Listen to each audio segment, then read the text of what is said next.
ডাইনীজনীৰ সেই ৰছীডালৰ ওপৰত চকু পৰিল। তাইৰ সন্দেহ হ'ল। খঙেৰে তাই ৰূপাঞ্জলক ৰছীডালৰ কথা সুধিলে।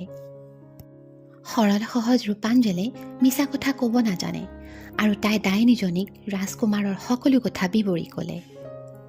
ডাইনীজনীৰ খং উঠিল। তাই ৰূপাঞ্জলৰ সোণালী চুলিকোছা কাটি পেলালে আৰু ক'লে, ৰাজকুমাৰক তুমি আৰু কেতিয়াও লগ নোপোৱা।